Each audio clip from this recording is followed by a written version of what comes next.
Hello, my dear friends. Welcome back. My name is Sarita. I have a short Halloween cleanup kind of video for you today. One candle from Homeworx, which is this one, Midnight Moon. And I think many of you are probably really familiar with this one. It's not new. I don't know how many years it's been out, but it's probably been a couple. So it's been around for a while. I burned this one pretty much all the way down to the wick clips. It didn't extinguish itself. I had to blow it out pretty late at night, but they're down so low. I just don't know that I'm gonna get much more out of it. And to be honest, the strength and throw was starting to not be great anyway. So I think we're done with this particular candle. The notes on this one are autumn leaves, which is kind of a nonsense note, fresh pumpkin, dark woods, also a nonsense word, but at least I have a sense of what it is they're going for that, and ginger crystals. So not very helpful. Dark woods, I'm assuming probably something a little bit on the woody side, and probably a little bit of musk, a little bit of patchouli, you know, all those kind of usual suspects. Ginger crystals, pumpkin, fine. Fresh pumpkin, I think that that's important actually, that it's fresh as opposed to just like a regular pumpkin. Autumn leaves, who knows? It's a really nice pumpkin spice. It goes just a little bit craft store, but in a very fresh way, which is why I think that term fresh is actually really, really important. So this has the quality of, and I know I mentioned this a lot, but I do think that it's kind of like the industry leader for this particular note. Pumpkin carving from Bath and Body Works. I think the note is actually like fresh pumpkin seeds, but there is a very, like I said in a video before, a little bit of an ozone-y quality or a mineral quality along with a fresh flesh of a gourd or a squash, which just has a very specific kind of smell to it, as opposed to the kind of pumpkin that you would get out of the can, you know, like Libby's or something like that. It's also a very nice pumpkin smell. It's just a little bit different.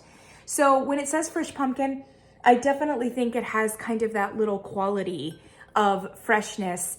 And I do think there's probably also a little bit of ozone in this candle as well on top of it, which is why probably some people will be like, it smells like you're walking and, you know, in the evening and you're seeing all of the leaves in your backyard, and like, you know, they get like really whatever subjective and poetic, which is not really helpful from a fragrance standpoint, but I understand it's that vibe because it's like very pumpkin spicy with an ozone quality to it, which feels just a touch outdoors or just a touch, it has an authenticity about it.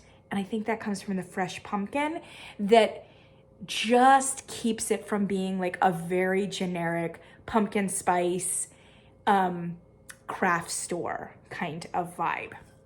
Otherwise, all of those spices are there. Heavy on the cinnamon. And yeah, I think that there is a greater proportion of ginger than usually would go into a generic pumpkin spice. But I would say it's not quite as much ginger as, for instance, that Tuscany candle that I just reviewed that was possessed pumpkin. That one had even more ginger in it. Yeah, I don't know that I would necessarily call out the ginger, but I do think there's probably a little bit more of it than is usually in a pumpkin spice candle. A lot of cinnamon though. It's a lot of cinnamon. It's very nice. It's very nice. It's a very fresh pumpkin spice smell, and I'm here for it. I don't know that it reinvents the wheel, but it's very lovely and pleasant. My problem is that the strength and throw on it was a little bit too light. So I would say for the first half of the candle, I was actually getting pretty good strength and throw. And by good strength and throw, I'm talking about definitely in a 6.5.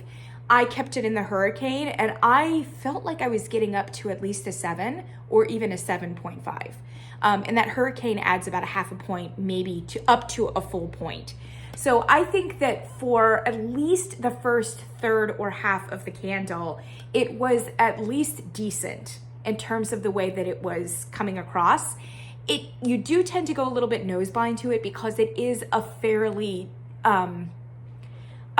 generic pumpkin spice like smell. So if you're burning anything else that's any more unique or interesting, your nose will go there as opposed to the pumpkin spice. But I think it was definitely present. Unfortunately, the last half of the candle, even in the hurricane, was kind of giving more like a 5. And toward the end, maybe even less than that. So I would say it wasn't entirely consistent. And for me personally, I don't know that I would purchase it again, just because there are so many great pumpkin spice candles out there. They're a dime a dozen, which means that you really have to bring something super unique, a la that Halloween candle from Kringle that had that like anise note in it. It either has to be super unique or it has to perform like a dream, high strength, high throw consistency for it to like remain in your fall lineup. And I'm just not sure that this would make the cut, at least the way that it performed for me personally. I'm fine with the branding and marketing. It's kind of spooky. It's got the bats on it. I like the blue though, and the black. I think it works really nicely. It looked beautiful lit up. And I think it's great for people who kind of feel like they should maybe be doing a little something for Halloween, but at the same time aren't like super goth, scary kind of people, and don't really want their house smelling like heavy patchouli or dirt or something like that, or black licorice. This would be a really great candle because there's nothing in the fragrance itself that's particularly spooky, but it's very seasonal and it's got a little bit of a subtle dark vibe for the spooky season, for trick-or-treating. So yeah, I think this is like a very mainline kind of candle for Halloween or otherwise. I can kind of recommend it because I really do kind of like the fragrance, but I think that it would need to be consistently in the 7.5 or 8 realm for me to be able to highly recommend it. Kevin Inanel, who I like very much, loves this candle, and I actually bought it on his recommendation.